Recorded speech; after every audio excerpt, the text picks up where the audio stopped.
Welcome to Manager's Minutes. My name is Don Davis, and I'm your Jefferson County Manager. I have with me today Dan Conway from Budget.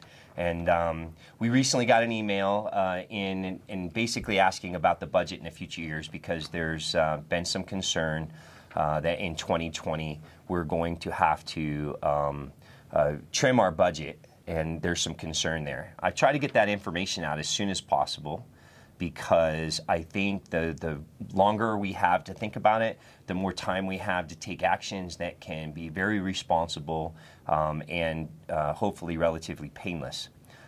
We've been spending into our reserve over the last several years several $1 million, and so we can't sustain that after 2019. 2019 will be at our minimum operating reserve, which will be somewhere around $28 million. And so in order to keep it there and not go below that, in 2020, if we don't have a change in revenues, we need to reduce on the expense side of the house. And so I have put out a what I would call in the Marine Corps a warning order that basically gets people to think about what will you be able to trim, or how can you do things differently in 2020 that will result in roughly a 10%. I've just put that out as a goal. I think the number is closer to 6.7%. In terms of dollar figures, we're talking about somewhere in the $15 to $20 million range, and we'll need to do that. But first and foremost, I just want to assure the employees out there that what we're doing and why we're doing it, there is no plan to do a reduction in force or a layoff. There's absolutely no thought or talk about that at all. We have room in our budget to make the cuts and to make the savings that we need to make if there is no change in revenue to our budget in 2020. I just wanted to get that information out as quickly as possible and as early as possible so that you, the employees, the ones that are at you're where the rubber meets the road. You know where we can do things differently to save some money. And so the sooner that we start addressing that and doing that, the less pain that we'll feel in 2020. But again, I just want to assure the employees that we're not talking about laying folks off. Certainly there might be positions that once people leave, we may not fill them right away, or we may not fill them at all because of some of them. But that certainly doesn't mean that anybody's going to lose their job or anything like that. So I just want to make sure that everybody has heard that from me, that is not our intent at all in this. So Dan, what can you tell me about the total budget for 2019, and what are some of the main services that are being funded? So the 2019 adopted budget has a total appropriation or spending authority of approximately $586 million. Now, Don, one of the things that's unique about county government in Colorado is the broad spectrum of services we provide to our community. For instance, our budget includes funding for public safety and health, the improvement of our transportation infrastructure. We have services to help improve the lives of our children and families. We have funding for stewardship of our natural resources and parks, as well as our vital other governmental roles, such as elections and libraries, just to name a few.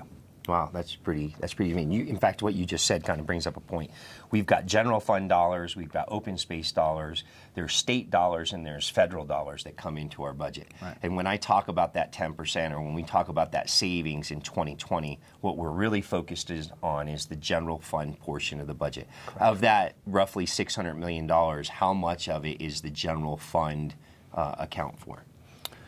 I think you're probably looking at about half. Okay. Most of our revenues will be coming from property tax. The other large portion of revenues are going to be coming from grants, federal grants, state grants, and other user fees and charges. But the largest majority is going to be coming from our property taxes.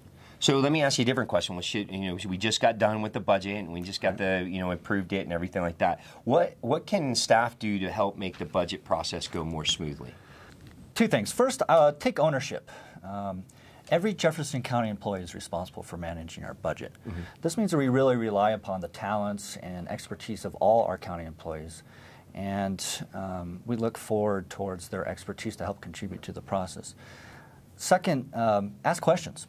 Our budget staff have taken great strides to improve our budget development process in the last several years, but we really rely on the feedback and participation of all county employees to help and make the process more transparent and collaborative. That's great. And along with those lines, we've got Resilient Jeffco. You know, Marlon McDaniel and the folks within the budget team and so forth have been working to look at innovation and resiliency, and we've been teaching employees and getting them to think about the things that they might be able to look for to where we might be able to do things smarter, work smarter, not harder, those types of things. Right. And you know, everything's on the table, so we've got to keep doing that. Thank you for those comments. So where can I, if I want to find more information about the budget, where can I find it? Well, you know, Don, there's lots of information available and resources on GEN. If you click on budget, found under our county, you're going to find lots of resources, including our adopted budgets. We have training videos, manuals, as well as our financial transparency portal called OpenGov. And as always, feel free to contact anybody at the budget office anytime, because we are more than happy to answer any questions you may have. Oh, that's great. I've played around with OpenGov, and there's a lot of pretty neat things for me to do to get down into the budget and look at it. So we would encourage folks to get more involved in the budget process and in what we do and how we do it. We want your ideas.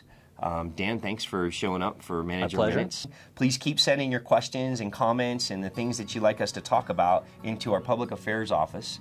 I hope that you had a happy Thanksgiving last week and that you're ready for the holidays coming up. Have a great day.